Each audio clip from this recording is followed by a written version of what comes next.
तो hey guys, welcome back to our channel Sam sir geography. तो इसके हम चैप्टर कर रहे थे the interior of earth, chapter number 3 class 11th का। तो हमने इसमें जो है अभी तक के फर्स्ट लेक्चर में जो हमने किया, इस चैप्टर की बेसिक इंट्रोडक्शन ली कि अर्थ के इंटीरियर हम किस तरह स्टडी करेंगे, जिसे हमने दो सोर्सेज लिए, एक डायरेक्ट सोर्स, दूसरा इनडायरेक्ट सोर्स। तो दो तरह के सोर्सेज हमने पढ़े। डायरेक्ट सोर्स में कुछ लिमिटेशंस थी, जिस कारण से हमें जो है इनडायरेक्ट सोर्स पे रिलाई करना पड़ा। हमने इनडायरेक्ट सोर्स किए और इनडायरेक्ट सोर्स में हमने मोस्ट इंपॉर्टेंट जो सोर्स पढ़ा वो था हमारा सिस्मिक एक्टिविटी। सिस्मिक एक्टिविटी में हमने पढ़ा अर्थक्वेक। अर्थक्वेक क्या होता है? शेकिंग ऑफ अर्थ। और हमने ये भी पढ़ा कि why does the earth shake. तो हमने लास्ट लेक्चर में डिटेल में डिस्कस किया, वो आप वीडियो देख सकते हैं। अब हम आज के लेक्चर में देखेंगे अर्थक्वेक वेव, जिसको हम सिस्मिक वेव भी बोल सकते हैं। तो अर्थक्वेक वेव्स क्या होती हैं, कितनी प्रकार की होती हैं, हम डिटेल में डिस्कस करेंगे। All natural earthquake take place in lithosphere. Lithosphere में ही सारे अर्थक्वेक मेजरली जो है वो सारे लिथोस्फीयर में आते हैं। It is sufficient note to hear that the lithosphere refer to the portion of the depth of 200 kilometre. तो 200 किलोमीटर के एरिया को, जो ऊपर का सतह के 200 किलोमीटर के एरिया को हम कहते हैं लिथोस्फीयर। ठीक है, लिथोस्फीयर की कितनी जो डेप्थ कितनी रहती है? Majorly 200 kilometre. ये वेरी कर सकती है as we move to the mountain area, ये बढ़ सकती है, और जैसे हम कॉन्टिनेंट की तरफ जाएंगे, सीज की तरफ जाएंगे, तो ये वेरी कर सकती है। An instrument called seismograph record the waves reaches to the surface. एक सिस्मोग्राफ आता है जो अर्थक्वेक को मेजर करने के लिए यूज करते हैं, उसे हम क्या कहते हैं? सिस्मोग्राफ। तो ये याद रखेंगे सिस्मोग्राफ क्या होता है। तो सिस्मोग्राफ क्या करता है? वेव्स को रिकॉर्ड करता है ड्यूरिंग जो अर्थक्वेक के दौरान आती है। ठीक है, a curve of earthquake wave recorded on the seismograph given in the figure 3.1. Notice that the curve shows 3 distinct sectors, each representing different type of wave patterns. इस फिगर 3.1 में तीन तरह की वेव्स दी गई हैं, P वेव्स, S वेव्स और surface wave. तीन तरह की वेव दी गई है ना। तो P वेव क्या होती है, S वेव क्या होती है, सरफेस वेव क्या होती है, हम डिटेल में डिस्कस करेंगे। यहाँ पे देखिए इसका एम्पलीट्यूड बताया रखा है कि P वेव का कैसा होता है, S वेव का कैसा होता है, सरफेस वेव का कैसा होता है। देखिए आप देख सकते हैं रीडिंग इसमें, तो ये आपकी बुक में भी दे रखा है। Earthquake wave are basically of 2 type. दो तरह की अर्थक्वेक वेव होती है, एक होती है बॉडी वेव, एक होती है सरफेस वेव। अब हम ये डिस्कस करेंगे पहले बॉडी वेव क्या होती है। Body wave are generated due to the release of energy at the focus and move in all the direction travel through the body the earth, hence the name body wave। जो आपकी energy, जो आपकी wave अर्थ के अंदर ही चल रही है ना जब तक, उसे हम कहते हैं बॉडी वेव। ठीक है, उसे हम क्या कहते हैं? Body wave. जो अर्थ के अंदर ही चल रही है, फिलहाल अंदर भी तो अर्थक्वेक आता है ना, तो जो अंदर चल रही है उसे हम क्या कहते हैं? Body wave. The body wave interact with the surface. जब ये बॉडी वेव सरफेस पे आ जाएगी, ठीक है, सरफेस पे आ गई, rocks and generate new set of wave, जिसको हम क्या कहते हैं? Surface wave. जब ये बॉडी से निकल के बाहर आ गई तो हम कहेंगे सरफेस वेव। अब जैसे हमारे शरीर के अंदर दर्द होगी, हमारे बॉडी के अंदर दर्द होगी, तो हम क्या कह देंगे? मान लीजिए कि अंदर बॉडी पेन हो रही है, जब वो बाहर आ जाएगी, बाहर चोट लग गई मान लीजिए, तो क्या होगी? वो सरफेस वेव होगी। बाहर ब्लड निकलने लगा तो सरफेस वेव होगी। अर्थक्वेक भी ऐसे ही होता है ना, जब अंदर से वेव निकलती हैं तो क्या होता है? अंदर ही बॉडी के अंदर झंझनाहट हो रही है, जब बाहर आ गई तो बाहर डिस्ट्रक्शन ज्यादा होगी। तो अब हम आगे डिस्कस करेंगे कि P वेव, S वेव और सरफेस वेव क्या होती है। अब आगे कहते हैं कि these waves move along the surface. कौन सी wave? Surface wave. Surface wave move along the surface, surface के अलोंग मूव करती है। The velocity of wave changes as the travel through material of different density. अब समझिए, बोलते हैं कि द वेलोसिटी, कि जो वेव की स्पीड है, सिंपली समझिए कि जो वेव की वेलोसिटी है, जो स्पीड है, वो डिपेंड करती है डिफरेंट मटेरियल की डेंसिटी पे, कि एक मटेरियल की डेंसिटी कैसी है। अब मान लीजिए क्रस्ट है, हार्ड क्रस्ट है, वहाँ पे किस तरह मूव करेगी और हमारी पानी में किस तरह मूव करेगी, है ना। कौन सी वेव पानी में मूव करती है, कौन सी नहीं करती है, हम अब डिस्कस करेंगे आगे।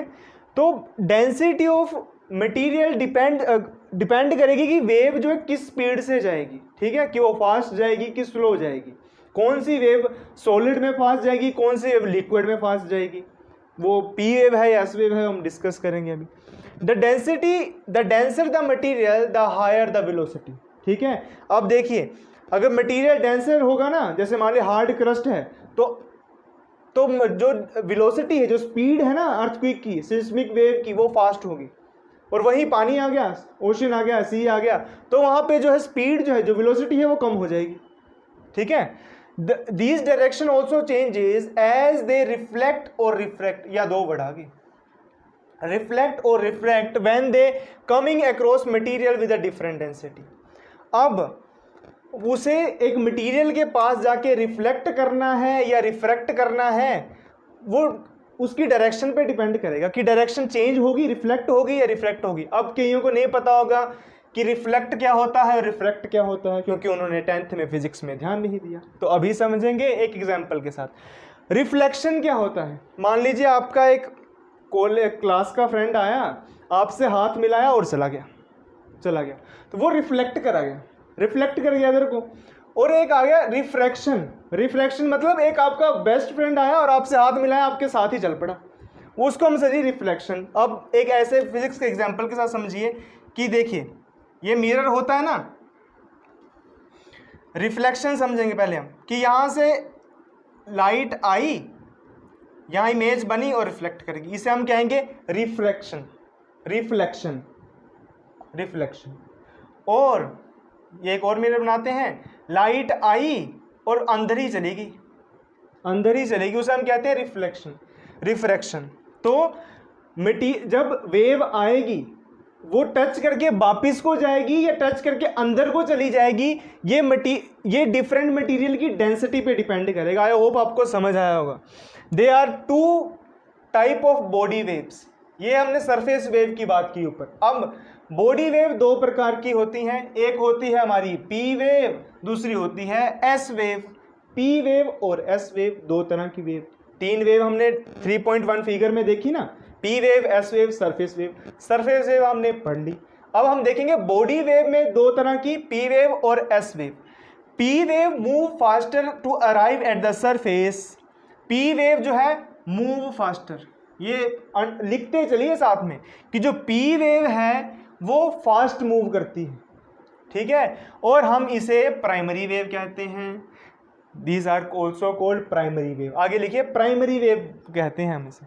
The P wave also similar to sound wave, ये साउंड वेव से सिमिलर है, सिंपली क्या जी इसको हम साउंड वेव भी कह सकते हैं। They travel through gaseous, liquid and solid material, ये तीनों से पास करती है। अब ये लिखते, ये इंपॉर्टेंट बात है यहाँ पर कि जो पी वेव है वो गैस, लिक्विड, सॉलिड सभी से पास कर जाती है। ऐसा नहीं कि बीच में लिक्विड आया तो वो रुक जाएगी, रिफ्लेक्ट कर जाएगी, ऐसा नहीं होगा, वो तीनों से बराबर पास होती है।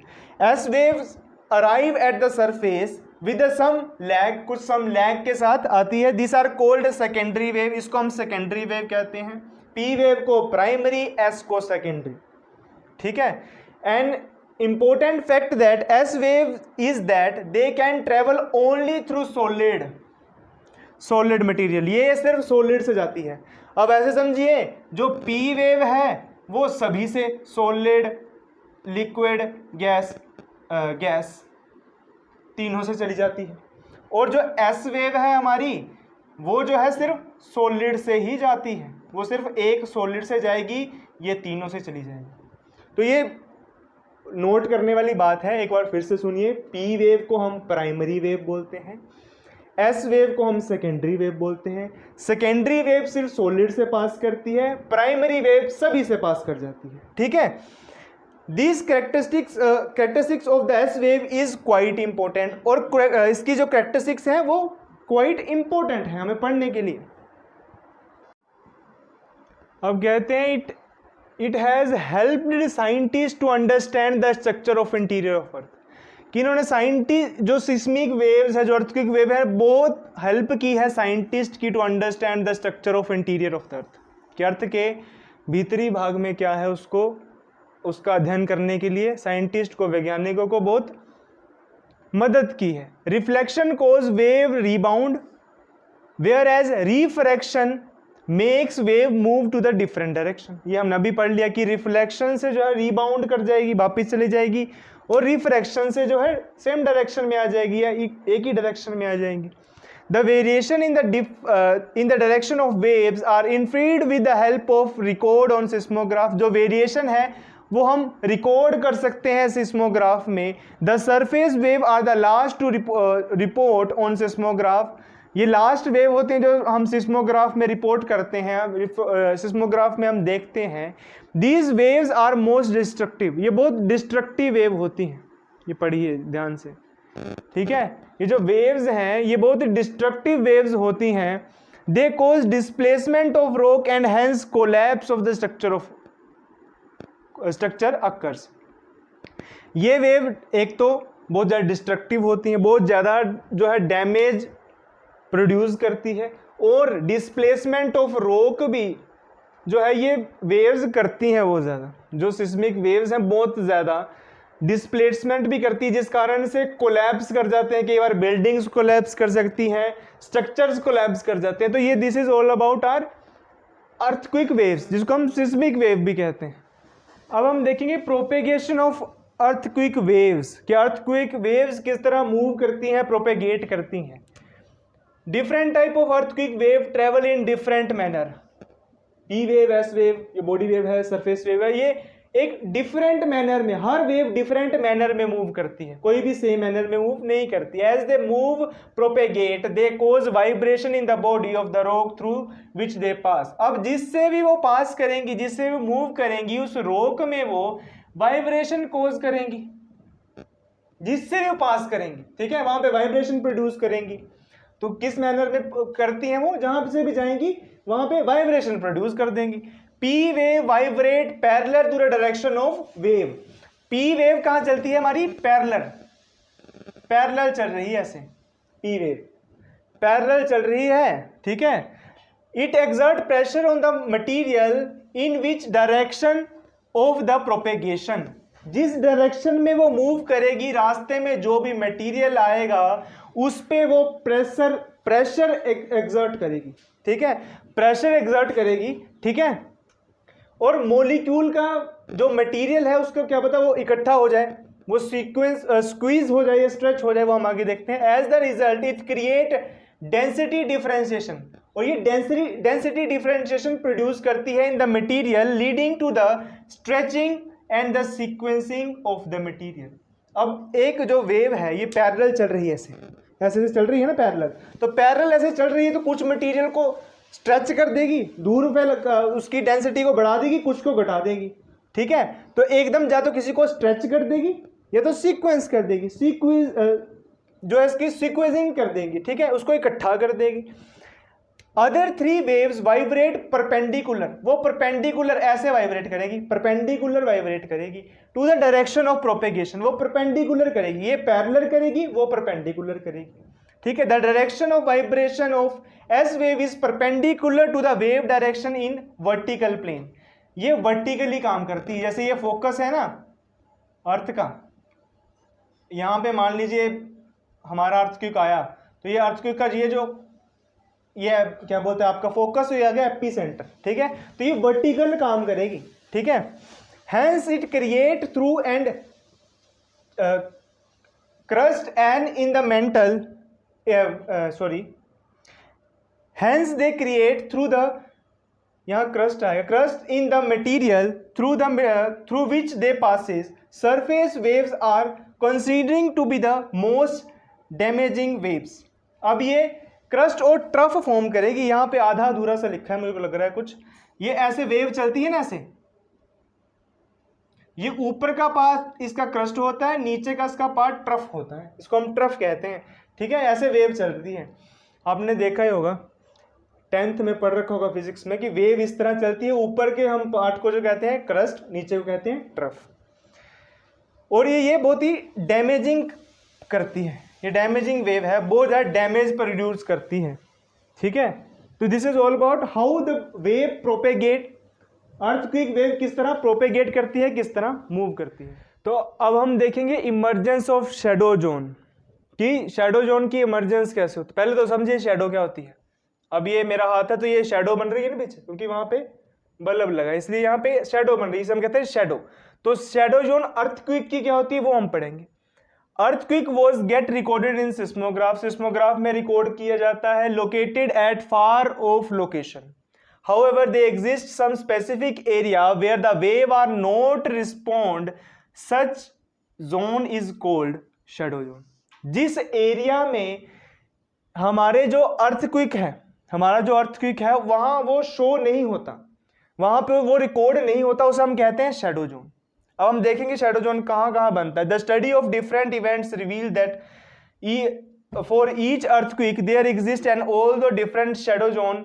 Figure A and figure B show shadow zone of P and S wave. ये दी है दो, ये आपकी एनसीईआरटी में दे रखी है, वही बना रखी है डायग्राम। ये फिगर दे रखे हैं ए और बी, ये ए और ये बी, ये आपका पी वेव का, ये एस वेव का भी मैं डिटेल में डिस्कस करता हूं। It was observe that seismograph located at any distance with in the 105 from the epicentre. 105 या 103 लिख रखा है, 105 मान लीजिए। 105 से जो भी एपीसेंटर से 105 की एरिया तक जहां से भी अर्थक्वेक रिकॉर्ड करते हैं हम, वहां पे पी और एस वेव दोनों रिकॉर्ड हो जाते हैं। ये देखिए यहां से अर्थक्वेक आया, ये चली वेव्स चली। पी वेव मैंने पहले बताया था, पी वेव प्राइमरी वेव जो है सॉलिड लिक्विड गैस तीनों से पास करती है, और एस वेव सिर्फ सॉलिड से पास करती है, लिक्विड गैस से पास नहीं करती। तो ये पी वेव यहां से चली, ठीक है, यहां पे बेंड हो गई ये, ठीक है, बेंड हो गई यहां पर। तो यहां पे जो ये इसका एरिया बना है ना, ये बना पी वेव का शैडो जोन। ये बनती है आपकी 105 से 145 तक डिग्री तक ये बनती है, और ये सीधी भी निकल रहा, क्यों? क्योंकि यहाँ पे लिक्विड होगा, क्योंकि जो हमारी अपर कोर है वो माना जाता है कि वो लिक्विड स्टेज में होगी, तो ये लिक्विड से पास ऑन हो जाती है। और यहाँ देखिए ये लिक्विड से पास नहीं होती, 103 तक की जा रही, तो पी और एस वेव दोनों रिकॉर्ड हो जाती है।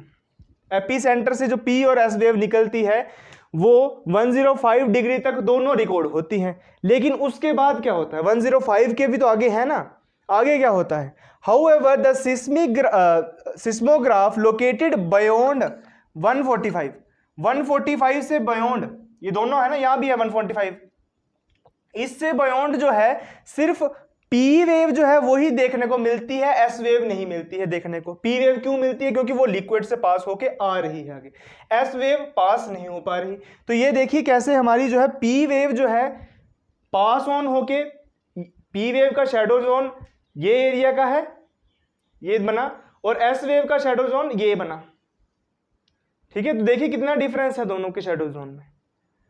अब देखिए आगे बोल रहा है कि thus a zone between 105 to 145 degree from the epicentre was identify the shadow zone of both type of wave.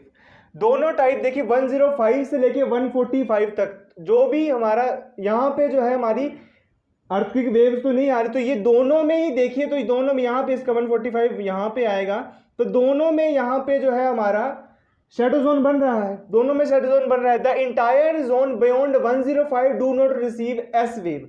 जो 105 से है 145 तक या आगे तक 103 से लेके 103 तक यहाँ पर जो है एस वेव बिल्कुल रिसीव नहीं हो रही, क्योंकि वो लिक्विड से पास नहीं होती, यहाँ पे लिक्विड होगा, ठीक है।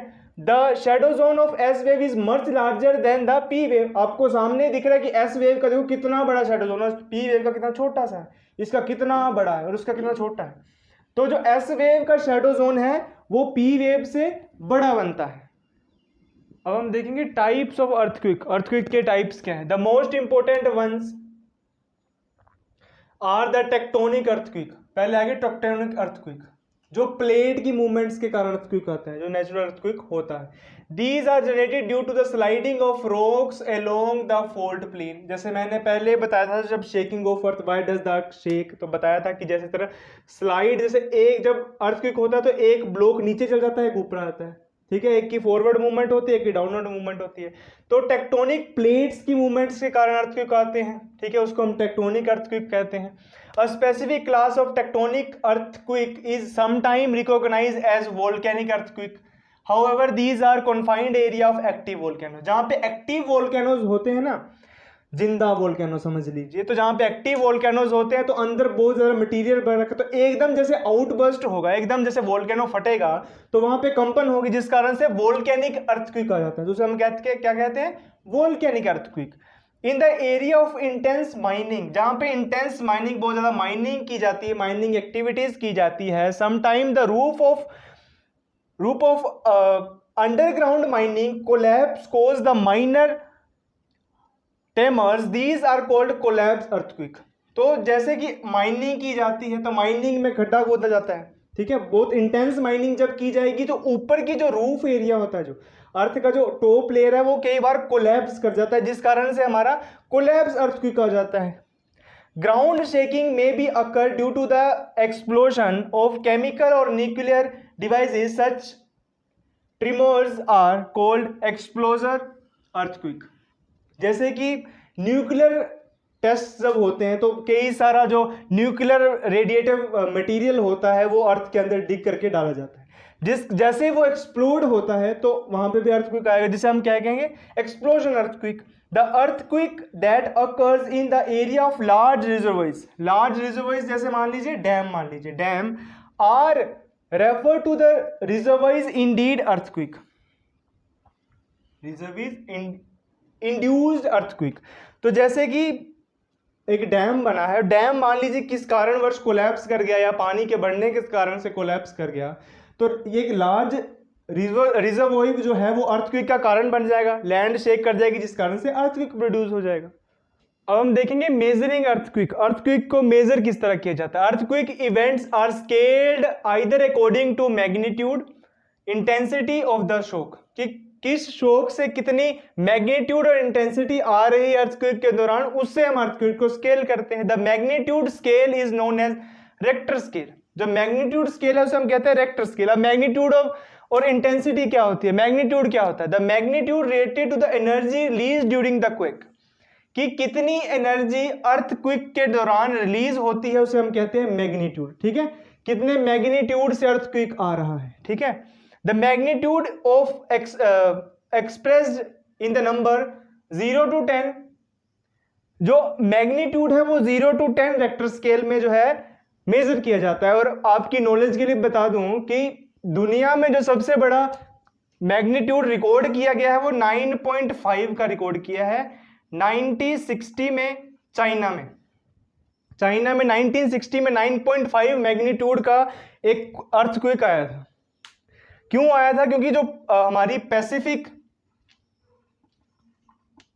प्लेट जो थी वो अंडर चली गई, डिवाइन अंडर चली गई थी, जो है हमारी साउथ अमेरिकन प्लेट के,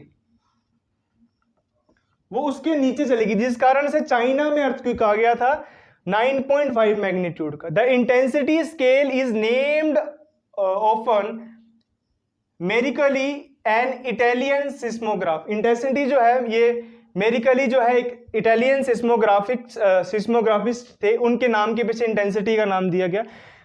the intensity scale takes into account the visibility damage caused by the event. The range of intensity scale is from 1 to 12, ठीक है। अब मैग्नीट्यूड क्या होता है कि कितनी एनर्जी निकल रही है अर्थक्वेक के दौरान, कितनी एनर्जी निकल रही है अर्थक्वेक के दौरान, उसे हम कहते हैं मैग्नीट्यूड।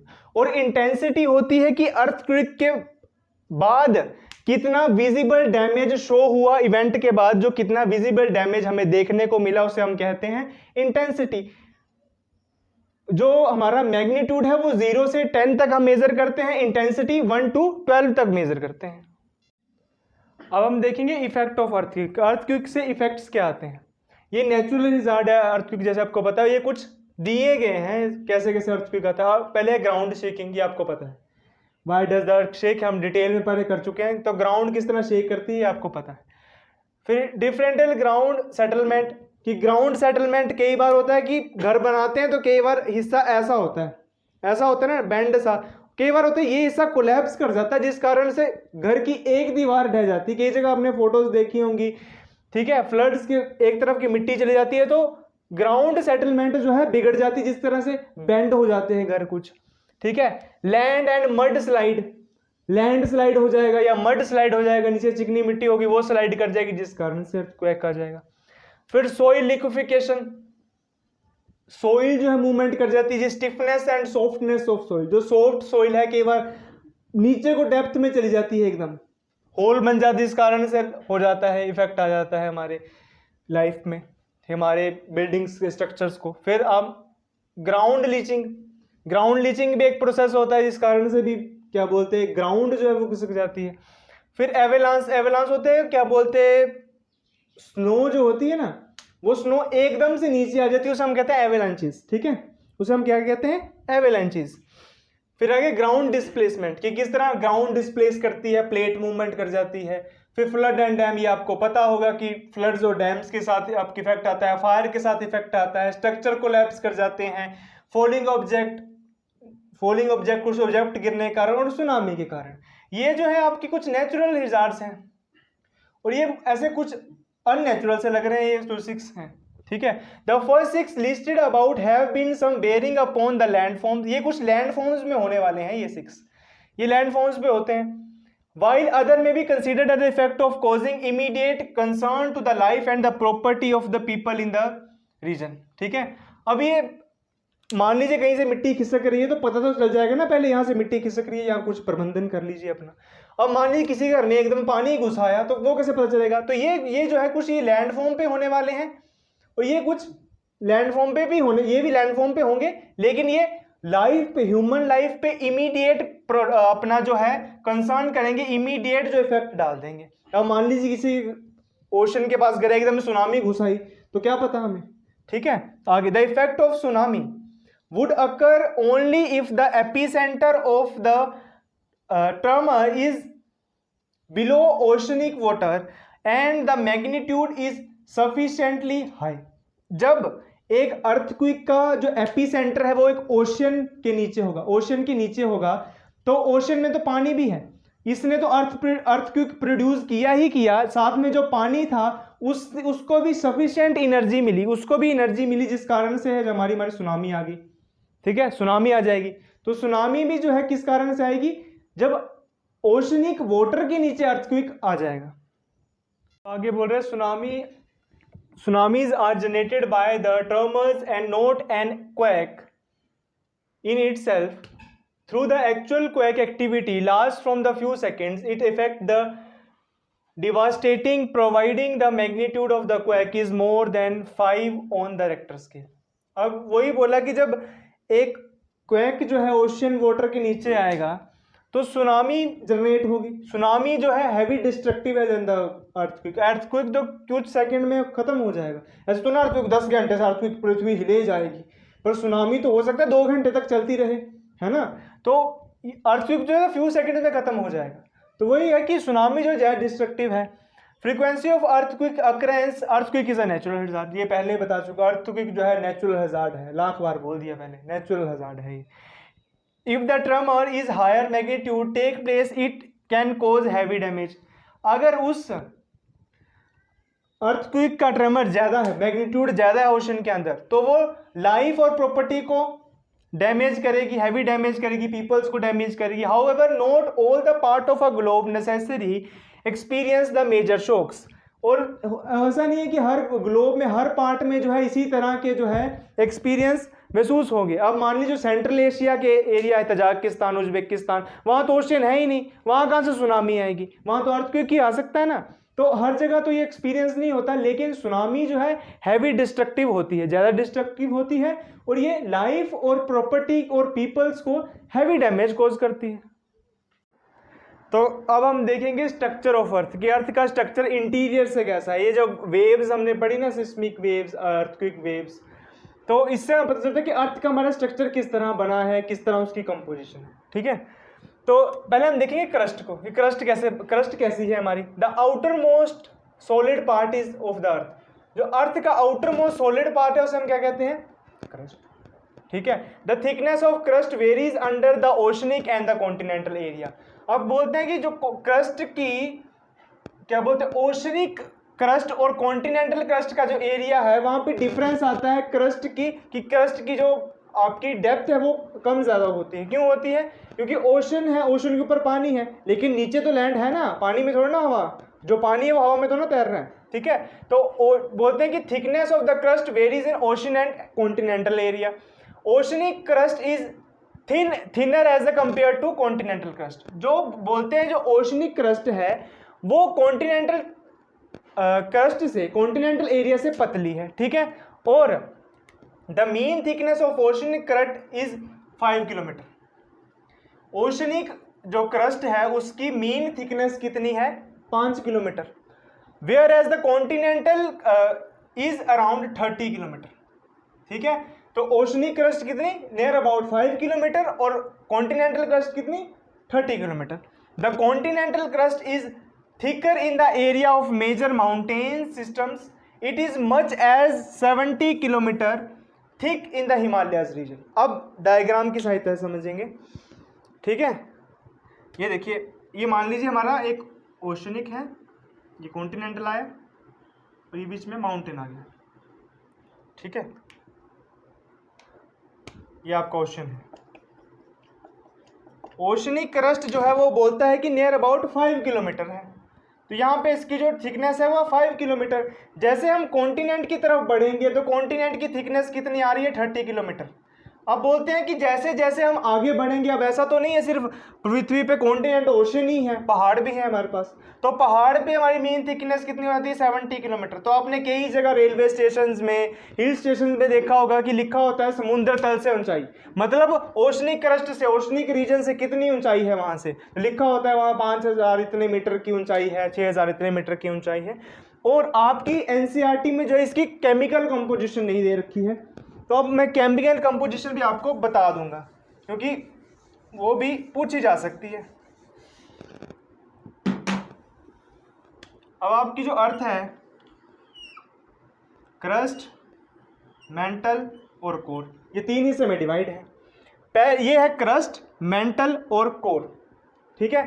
पहला जो हिस्सा है हम कहते हैं क्रस्ट, ये आपका मेंटल और ये कोर।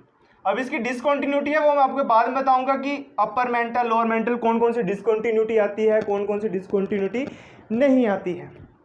जो क्रस्ट है उसका केमिकल कंपोजिशन हम क्या कहते हैं ज्योग्राफी लैंग्वेज में, सियाल। सियाल मैं पूरा डिस्कस करूंगा आगे इसको, सीमा, और इसको नीफे, नीफी, ये छोटा है। ठीक है। अब ये सियाल, सीमा, नीफे क्या है, तो सियाल का मतलब है सिलिकॉन और एल्यूमिनियम। ठीक है। इसकी केमिकल कॉम्पोजिशन क्या है कि ये सिलिकॉन और एल्यूमिनियम से बनी, इसे हम कहते हैं सियाल, ज्योग्राफिकल लैंग्वेज में सियाल। अब आगे सीमा, सीमा मतलब पहले तो आ गया सिलिकॉन, सिलिका, और MgA नहीं, Mg हम क्या बोलते हैं, केमिस्ट्री आपने पढ़ रखी होगी, मैग्नीशियम का केमिकल आपको Mg लिखते हैं हम, पता होगा आपको, यहाँ की Ma, क्योंकि ज्योग्राफी वाले को केमिस्ट्री थोड़ी कम आती है तो हम Ma लिखते हैं, हम कहते हैं सीमा, सिलिकॉन प्लस एल्यूमिनियम। और नीफे, नीफे मतलब निकल एंड फेरियम। ठीक है। निकल और फेरियम, नीफे, निकल और फेरियम। ठीक है। Ni आएगा, मे बी यहाँ पे चेक कर लेते हैं। हाँ Ni, निकल का कभी मतलब सोचो, निकल का जो केमिकल फॉर्म होता है Ni और Fe, Fe मतलब फेरियम, तो निकल और फेरियम। ठीक है। Cr, सीमा और नीफे। तो इस तरह से हमारी केमिकल कंपोजिशन है। जो क्रस्ट है वो सियाल बोलते हैं उसे हमें, जो मेंटल है उसे हम सीमा से बनी है, सिलिकॉन प्लस मैग्नीशियम, और कोर जो है हमारी निकल और फेरियम से, जिसे हम कहते हैं नीफे। ठीक है। तो ये हमारी केमिकल कंपोजिशन में डिस्कस कर दी, ये आपके एनसीईआरटी में नहीं दे रखी है, लेकिन जनरल अवेयरेंस के आपको पता होना चाहिए। अब हम देखेंगे कि मेंटल का स्ट्रक्चर कैसा है, ठीक है, कि मेंटल किस तरह हमारे क्या बोलते हैं उसका स्ट्रक्चर किस तरह डिफाइन किया है।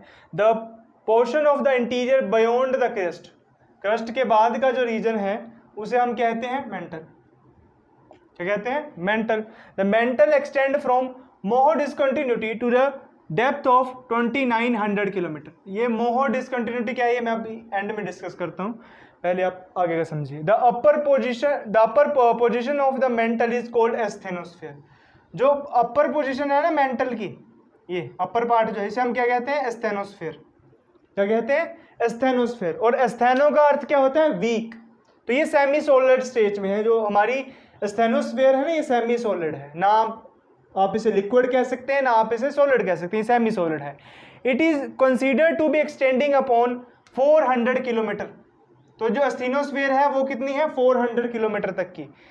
It is the main source of magma that find the way surface during the volcanic eruption. आप बोल रहे हैं कि यहाँ से जो है 400 किलोमीटर की डेप्थ से जो है हमारा मैग्मा निकल रहा है। मैग्मा यहाँ से रास्ता ढूंढता है निकलने के लिए बाहर को, ठीक है। तो हमने पहले पढ़ा था कि हमें पता नहीं मैग्मा कहाँ से आ रहा है, तो मैग्मा 400 किलोमीटर से आ रहा है। तो हम कहाँ से पता लगा सकते हैं कि 6300 कितने उसमें कितनी होगी वो 600 किलोमीटर में कितनी डेप्थ रहेगी, कितना क्या बोलते टेम्परेचर चेंज होगा।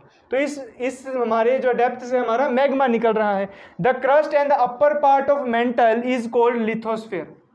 जो क्रस्ट है, अपर क्रस्ट और लोअर क्रस्ट और हमारा अपर मेंटल, इन तीनों मिला के हमारी लिथोस्फेयर बनती है, जिसकी थिकनेस जो है वो 10 से 200 किलोमीटर, 10 से लेके 200 किलोमीटर तक वेरी करती है, रेंज करती है। The lower mental extend beyond the asthenosphere. Asthenosphere के नीचे जो है लोअर मेंटल है और ये जो है सॉलिड स्टेट में है, ठीक है, ये जो है सॉलिड स्टेट में। जो अपर जो मेंटल है ये सेमी सॉलिड, जिसको हम एस्थेनोस्फेयर भी बोलते हैं, और जो लोअर मेंटल है ये सॉलिड स्टेज में, ठीक है। अब हम आते हैं मोहो डिसकंटिन्यूटी। मोहो डिसकंटिन्यूटी क्या है?